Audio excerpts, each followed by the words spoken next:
Du ballon espion, un nouveau engin survole actuellement l'Amérique latine. La Chine confirme que l'appareil lui appartient, mais précisons à Pékin, il est de nature civile. Gauthier Ribinski, bon, c'est vrai que ça prête à sourire. La Chine dément faire de l'espionnage. Elle se pose en fait en victime. Est-ce qu'elle est en train de retourner la situation en sa faveur?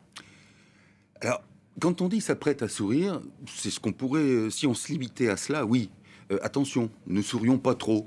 Parce que, si vous voulez, d'ordinaire, si nous étions en temps normal, si tant est qu'il puisse y avoir un temps normal entre la Chine et les États-Unis, personne ne ferait un cas aussi grand, ne ferait autant de gorge chaude de cette affaire.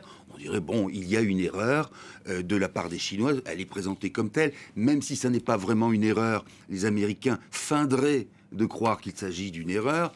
Bref, on en resterait là. Là, effectivement, il y a quelque chose qui prête à sourire d'abord pour les Chinois, parce que manifestement, ils n'ont pas eu le contrôle qu'ils voulaient sur ce ballon, mais malgré tout, ils ont fait, contre mauvaise fortune, bon cœur, en disant, mais regardez ces Américains qui nous donnent des leçons en matière de détection sur leur espace aérien, ils laissent passer un gros ballon pareil, c'est que vraiment, ils sont pas au point. Et ça plaît. Ça plaît parce que faire rire, c'est toujours sur le dos de l'impérialisme américain, c'est toujours important. Mais regardez bien ce qui s'est passé, malgré tout.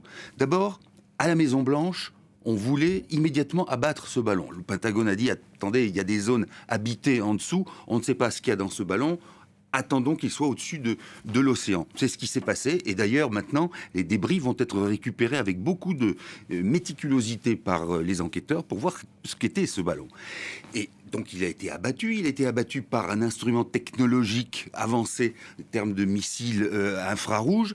Bref, vous voyez bien que derrière cet incident plutôt anodin, il y a quelque chose qui relève de la guerre ou de la guéguerre. Et il s'agit d'avoir l'ascendant psychologique ou l'ascendant technologique sur l'opposé ou l'opposant ou l'adversaire. Et donc ça n'est pas rien parce que finalement, vous avez bien vu que Anthony Blinken a dit, puisque c'est comme ça, j'ajourne ma visite à Pékin.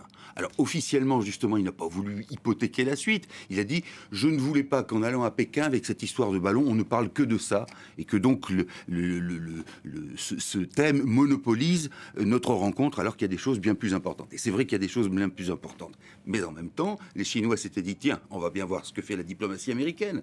Si elle vient quand même, malgré ce ballon, c'est qu'elle est malléable, cette diplomatie américaine. S'il se braque, comme le fait à moitié Anthony Blinken, c'est qu'ils ne sont pas si malléables que ça. Vous voyez, c'est une manière de tester l'autre, et l'autre répond en espérant que le premier va comprendre pourquoi on le teste. Mais j'ai l'impression que ce que vous dites, c'est que les Américains, finalement, ont perdu pas mal de la partie, quoi. Ils ont... Eh ben oui et non, parce qu'ils se sont quand même rattrapés. Ils se sont quand même rattrapés avec d'abord cette manière d'abattre le ballon, de dire aussi... Ça, ils n'avaient pas le choix. Ils pouvaient le laisser filer. Ah oui. À partir du moment où j'étais convaincu qu'il n'y avait rien de dangereux, là aussi, vous me faites penser à quelque chose d'important, c'est que ce ballon est considéré comme un outil d'espionnage.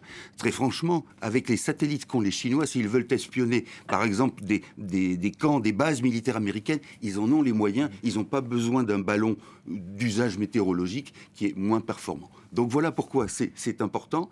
Et puis surtout parce que, au fond, il y a derrière tout ça l'idée que l'on doit se jauger avant d'aller plus loin, mais peut-être que cet épisode-là suffit dans l'immédiat. C'est-à-dire qu'on aura peut-être des paroles un peu vertes ou un peu fortes de part et d'autre, mais je ne pense pas qu'on aille vers une escalade qui pourrait être, elle, beaucoup plus dangereuse. Et donc, s'il faut s'habituer à ce genre d'incident, c'est peut-être quelque chose de relativement finalement positif dans la mesure quand les deux peuvent s'écharper sur un petit incident, ça veut dire qu'il renonce à aller plus loin. Enfin, en tout cas, c'est ce qu'il faut espérer. Merci beaucoup Gauthier Ribinski. Et ces infos sont à retrouver bien sûr sur notre site France.